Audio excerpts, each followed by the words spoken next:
Hello everyone. দেখুন, মহিলাদের কিছু ডিজিজ আছে যে ডিজিজগুলো আমাদের কাছে এক্সপ্লেন করতে বেশিরভাগ ক্ষেত্রে অস্বস্তি ফিল করে এবং অনেক সময় এই ডিজিজটা এড়িয়ে যায়, অন্য কোনো ডিজিজের সঙ্গে বলতে গিয়ে হয়তো এড়িয়ে যায়।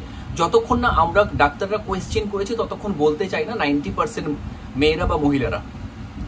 আজকে একটা ইম্পর্টেন্ট টপিকস নিয়ে আমি আলোচনা করব। কিছু পেশেন্টের রিকোয়েস্ট বলতে পারেন যে আমাকে কিছু পেশেন্ট আমাকে রিকোয়েস্ট করে ডাক্তারবাবু এই ব্যাপারটা নিয়ে একটু ভিডিও করতে। তো আমিও দেখলাম যে এই প্রবলেমটা ম্যাক্সিমাম ক্ষেত্রে দেখা যায় 60 থেকে 70% মেয়ে বা মহিলারা এই প্রবলেমে ভুগছে এবং আমরা দেখেছি যে এটা যদি সঠিক টাইমে ট্রিটমেন্ট না হয় তাহলে আস্তে আস্তে মেজর দিকে যায়। আজকে যে ব্যাপারটা নিয়ে আলোচনা করব সেটা হচ্ছে ভ্যাজাইনাল ইচিং, যেটা লজ্জাস্থানে বা প্রাইভেট পার্টে একটা চুলকানি হয়। ম্যাক্সিমাম মেয়েদের ক্ষেত্রে দেখা যায় যে আমাদের ক্ষেত্রে অনেকজন বলতে চায় না এই প্রবলেমের জন্য, স্পেশালি পিরিয়ডসের সঙ্গে রিলেটেড থাকে, আরো কিছু প্রবলেমের সঙ্গে রিলেটেড থাকে। তো আজকে যে টপিকসটা, প্লিজ আপনাদের রিকোয়েস্ট করবো পুরো টপিকসটা দেখার জন্য। এর মধ্যে ডিটেলসটা বলবো, এর পেছনে কারণ কি, টোটাল 5টা কারণ আছে যে কারণগুলো 99% ক্ষেত্রে দায়ী থাকে এবং তার সঙ্গে হোমমেড কিছু ট্রিটমেন্ট বলবো, বাড়িতে কিছু স্পেসিফিক কিছু ট্রিটমেন্ট যেটা আছে যেটা 90% ক্ষেত্রে সেরে যায় উইদাউট মেডিসিনে। এবং লাস্টলি ইনভেস্টিগেশন তো ডেফিনেটলি বলবো যে আমাদের বাড়িতে বসেই যদি আমরা মনে করি যে আমরা ডাক্তার না দেখে ইনভেস্টিগেশন, অবশ্যই সেটাও আমরা করতে পারবো। এবং ফাইনালি হোমিওপ্যাথি ট্রিটমেন্ট কি আছে, খুবই ভালো ভালো ওষুধ আছে, যে ওষুধগুলো ডিটেলস আমি বলবো যে স্পেসিফিক কি কি ওষুধের মধ্যে আছে, যে ওষুধগুলো আমাদের ভ্যাজাইনাল ইচিং বা প্রাইভেট পার্টে যে ইচিংটা, যে চুলকানিটা হয়, সেই চুলকানির জন্য কতটা ভালো রেসপন্স করে। আমি doctor MD S Azam, consultant homoeopathy physician, BHMS honours, medical officer, Kaliachak 3 rural hospital. দেখুন, ভ্যাজাইনাল ইচিং বা প্রাইভেট পার্টি চুলকানি নিয়ে প্রচুর আমাদের কাছে পেশেন্টরা আসে। এখন পর্যন্ত কোনো পেশেন্ট ক্লিয়ার করে আমাদের বলে না, তার কারণ একটা অস্বস্তি ব্যাপার থেকেই যায়। যতক্ষণ না ক্লিয়ারলি আমাদের কেস ট্রেকিং বা টোটালিটি অফ সিমটম আমরা করেছি, যতক্ষণ না করি। তো ইচিং এর সঙ্গে ড্রাইনেস থাকে, তার সঙ্গে অনেক সময় ল্যাসেরেশন বা ইরিটেশনের জন্য আলসারেশন কিছু ফর্ম করে, কিছু ওপেনসিভ কিছু ডিসচার্জেস হয়। তো আস্তে আস্তে সেকেন্ডারি ইনফেকশন হয়ে খারাপ জায়গায় কিন্তু পৌঁছাতে শুরু করে।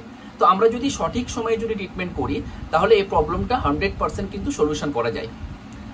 প্রথমত টোটাল 5টা ইম্পর্টেন্ট কারণ আছে যে কারণের জন্য সাধারণত ভ্যাজাইনাল ইচিং আমরা দেখতে পাই।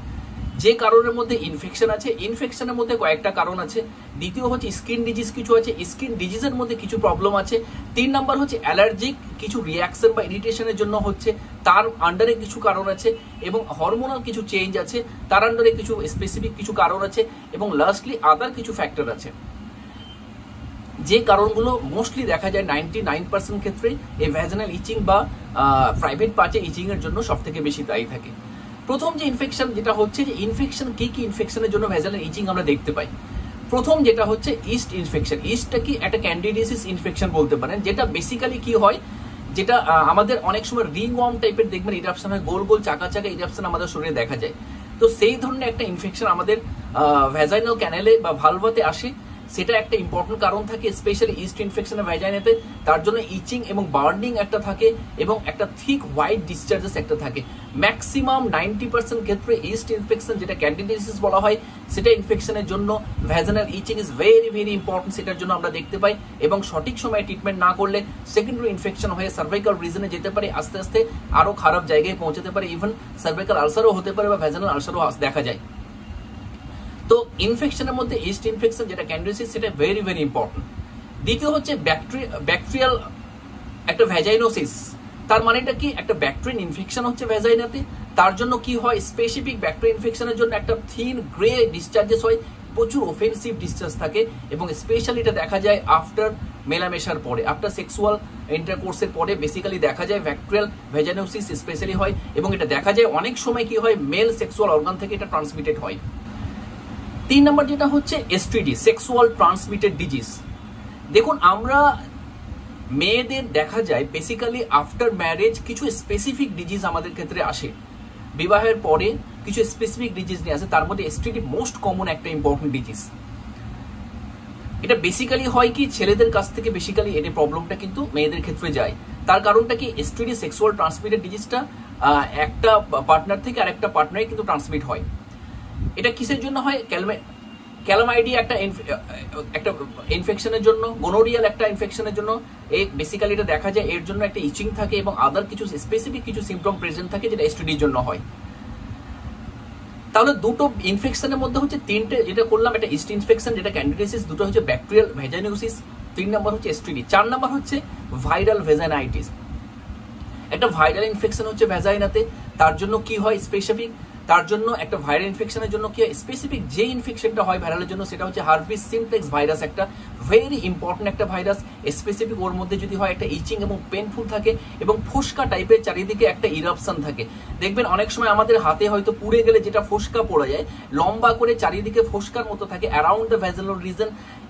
সব থেকে ইম্পর্টেন্ট ক্যারেক্টারিস্টিক সিমটম, সেটা ইম্পর্টেন্ট সিমটম ভ্যাজানাল ভাইরাল ভ্যাজানাইটিস দেখার জন্য সেটা ব্যথা থাকবে, তার সঙ্গে ইরাপশন থাকবে, যেটা অন্য কোনো ইনফেকশনে ব্যথা কিন্তু থাকবে না, তার সঙ্গে একটা ফিভার থাকবে, জ্বর থাকবে, অবশ্যই ব্যথা, জ্বর এবং তার সঙ্গে ইরাপশন এবং ইচিং অবশ্যই থাকবে ইন কেস অফ ভাইরাল ভেজাইনাইটিস।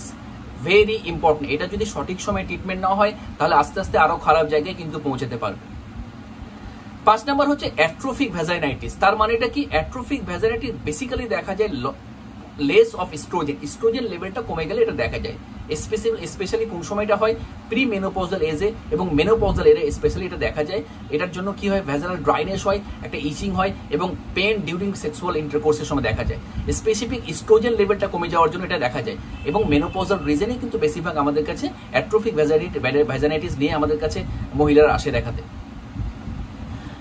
তো টোটাল ইনফেকশনের কথা, টোটাল ইনফেকশনের মধ্যে 5টা ফ্যাক্টর, টোটাল ইনফেকশনের মধ্যে যেটা 5টা factor very important. Yeast infection যেটা বললাম ক্যান্ডিডিয়াসিসের জন্য সব থেকে ইম্পর্টেন্ট দায়ী, তার সাথে ব্যাকটেরিয়াল ভেজাইনোসিস যেটা ইম্পর্টেন্ট, ভেরি ইম্পর্টেন্ট, তার সঙ্গে এসটিডি সেক্সুয়াল ট্রান্সমিটেড ডিজিজ, তার সঙ্গে হচ্ছে ভাইরাল ভেজাইনাইটিস যেটা ভেরি ইম্পর্টেন্ট, যেটা বললাম যে সমস্ত রোগের থেকে ভাইরালটা ডিফারেন্স হচ্ছে জ্বর থাকবে, তার সঙ্গে একটা পেন থাকবে, ব্যথা, ট্রিমেন্ডাস একটা ব্যথা থাকবে, ফোস্কার মতো চারিদিকে থাকবে, যেটা হার্পিস সিমপ্লেক্স ভাইরাস দিয়ে এটা স্পেশালি দেখা যায়।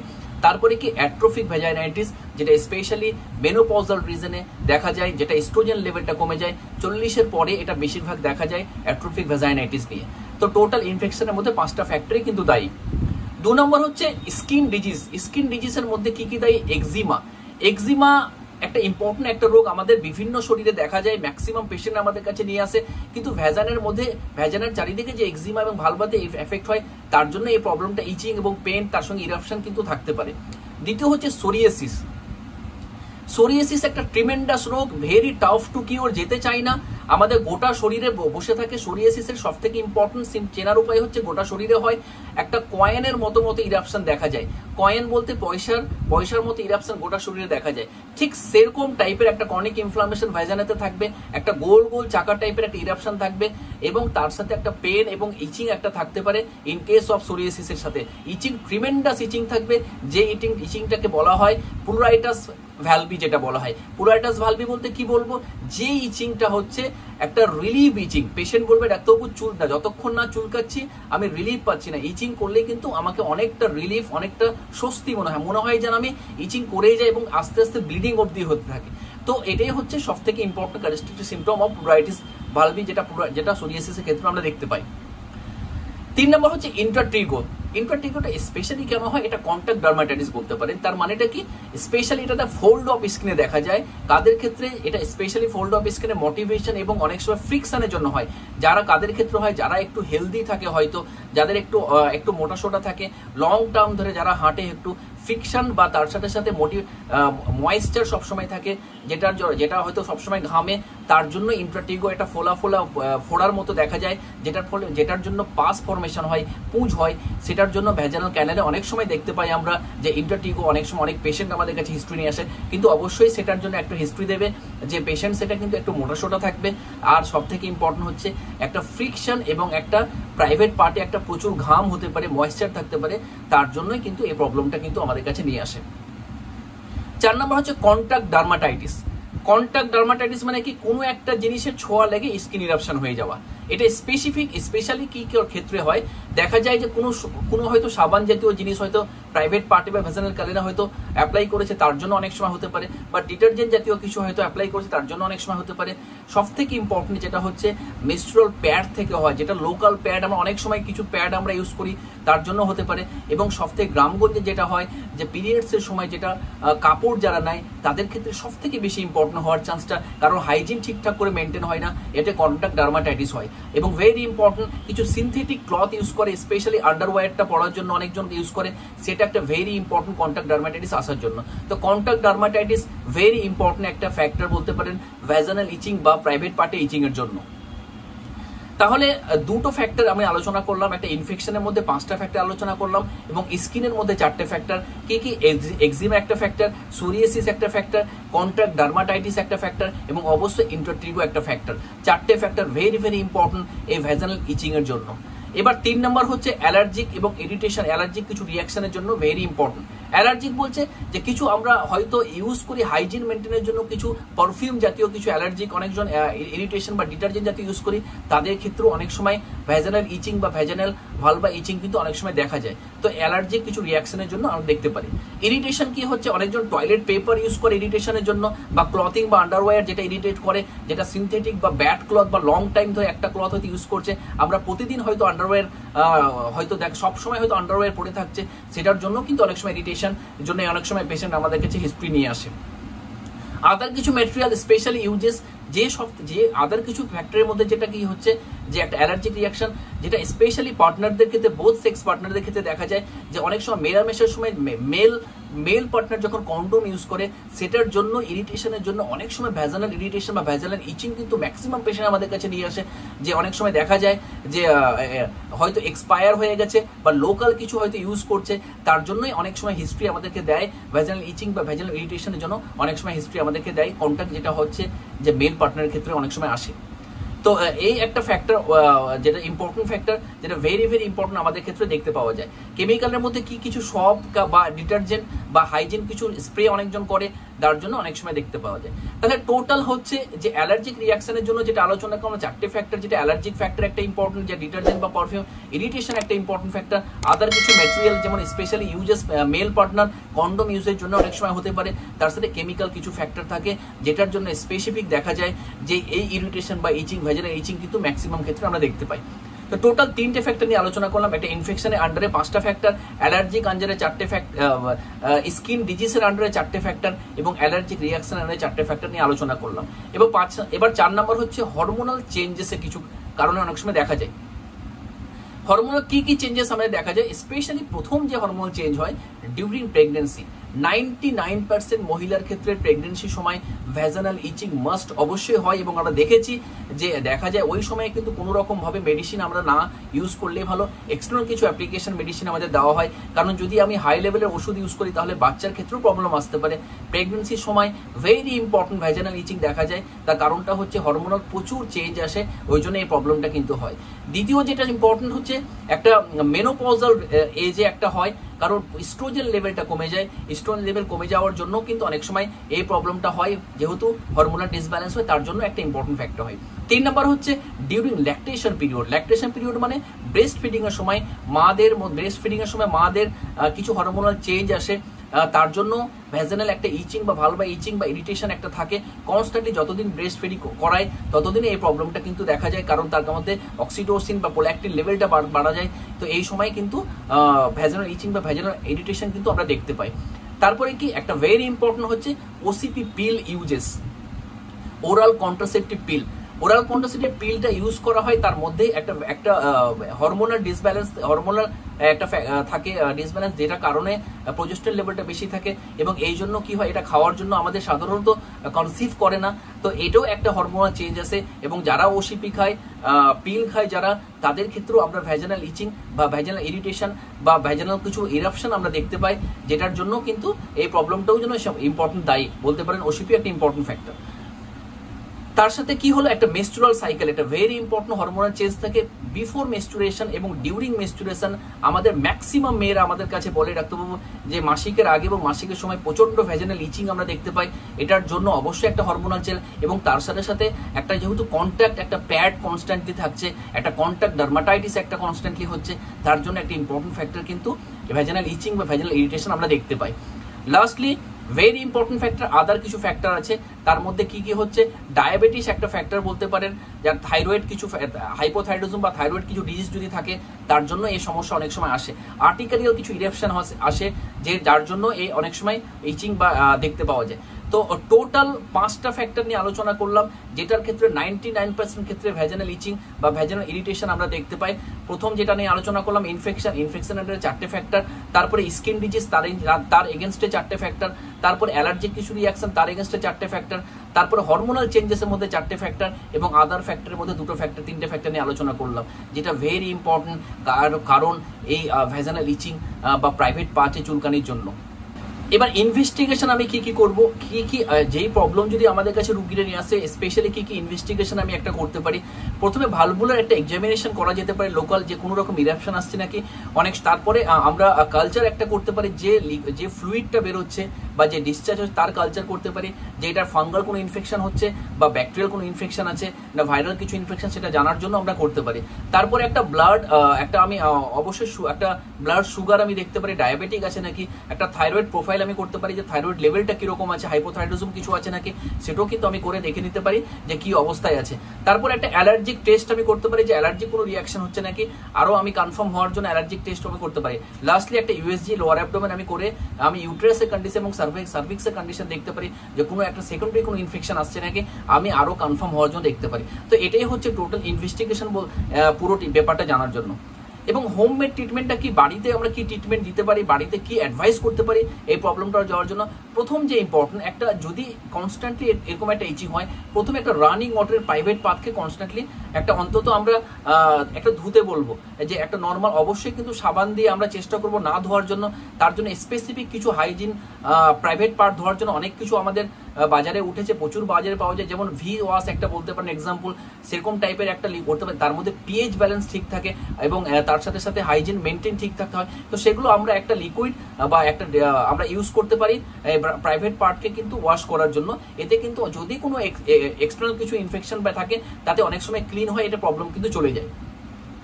দ্বিতীয় কি হচ্ছে, কনস্ট্যান্ট নট ইউজেস আন্ডারওয়্যার। আমরা সবসময় বাড়িতে থাকলে আন্ডারওয়্যারটা চেষ্টা করবো অ্যাভয়েড করার, যদি কোথাও বাইরে যায় তাহলে চেষ্টা করবো, এবং অবশ্যই আন্ডারওয়্যারটা যেন অবশ্যই একটা পিওর কটন আন্ডারওয়্যার থাকে, একদিনে বেশি ইউজ করবো না। এবং আমরা চেষ্টা করবো যাদের ক্ষেত্রে এই ইনফেকশন বা কিছু হচ্ছে, কোনো একটা ডিটারজেন্টে ধোয়ার পর থেকে আন্ডারওয়্যারটা একটা অ্যান্টিসেপটিক কিছু একটা জিনিস বা ডেটল বা স্যাভলন থেকে একটু ধুয়ে সেটাকে হয়তো পরিষ্কার করে সেটাকে শুকিয়ে নেওয়া, সেটা আমরা কিন্তু চেষ্টা করব। 3 নাম্বার হচ্ছে কি, একটা আমি অনেক সময় ওই এরিয়াতে আমি একটা কোকোনাট ওয়েলও দিতে পারি ইচিং কমানোর জন্য। অনেক হিস্ট্রি আছে, অনেক পেশেন্ট আমাদের বলে যে পিওর কোকোনাট ওয়েল দেওয়ার পর ডাক্তারবাবু এটা অনেকটা কমে, অনেক পেশেন্ট আমাদেরকে বলে কিন্তু। তারপরে কি হয়, অ্যালোভেরা জুস আমি অ্যালোভেরা জেল আমি অ্যাপ্লাই করতে পারি, সেই রিজনে অনেকটা ইচিং এবং ইনফ্লামেশনটা কমানোর জন্য, স্পেশালি আমাদের বলে পেশেন্টদেরকে সে করার জন্য। তারপরে 5 নাম্বার হচ্ছে যে avoid allergic type of food, যাদের ক্ষেত্রে অ্যালার্জি বেশি আছে অ্যালার্জিক টাইপ অফ ফুড খেতে আমি নিষেধ করবো, যেমন বেগুন, ডিম, তার সাথে হয়তো স্পেসিফিক কিছু ফিশ আমি নিষেধ করব, যে খাবারগুলো খেলে প্রচুর পরিমাণে অ্যালার্জির লেভেলটা বেড়ে যায়, তার জন্য আমি সেগুলো নিষেধ করতে পারি। 6 নাম্বার হচ্ছে একটা কোল্ড কম্প্রেশন আমি দিতে পারি, আইদার আইস প্যাক বা কোল্ড কোনো টাওয়েল দিয়ে আমি ওই জায়গাটা কম্প্রেস করতে পারি, তাহলে ইরিটেশন বা সোয়েলিং বা ইনফ্লামেশনটা কিন্তু অনেকটা পেশেন্টরা আমাদেরকে রিলিফ অনেক সময় কিন্তু বলবে। তারপরে কি আমরা অনেক সময় আমরা অনেক সময় প্রোবায়োটিক হিসাবে দই খেতে পারি বাড়িতে। দই প্রচুর ইম্পর্টেন্ট, প্রোবায়োটিক একটা ভেরি ইম্পর্টেন্ট। আমরা দেখেছি যে অনেক পেশেন্ট আমাদেরকে হিস্ট্রি দেয় যে দই খেলে অনেকটা কিন্তু রিলিফ, আমাদেরকে প্রোবায়োটিক কনস্ট্যান্ট খেলে কিন্তু প্রচুর হেল্প করে।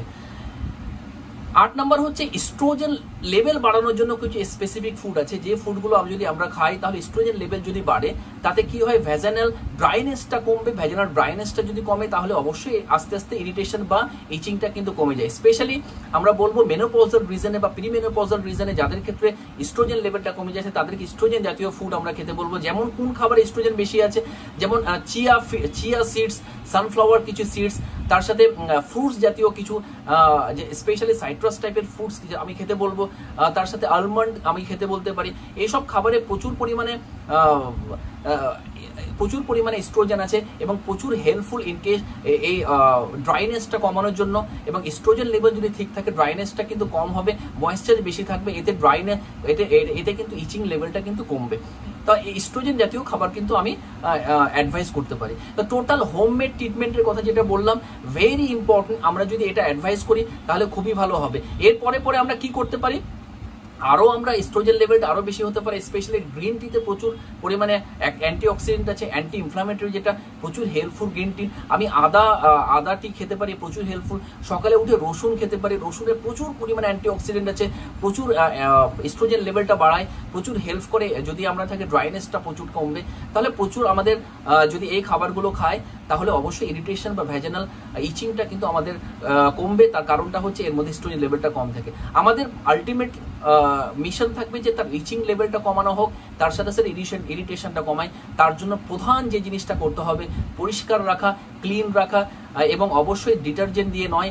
আমরা চেষ্টা করব যে কোনো একটা মেডিকেল শপ থেকে চেষ্টা করব যে স্পেসিফিক ভ্যাজিনাল কিছু ইচিং ভ্যাজিনাল কিছু ওয়াশ করার জন্য কিছু স্পেসিফিক লিকুইড প্রচুর পাওয়া যায়, সেটা আমরা নিয়ে কিন্তু চেষ্টা করব। যেমন V wash is very important, pH লেভেলটা ঠিক রাখে, আমরা দেখেছি খুব ভালো রেসপন্স করে, খুব ভালো কাজ করে।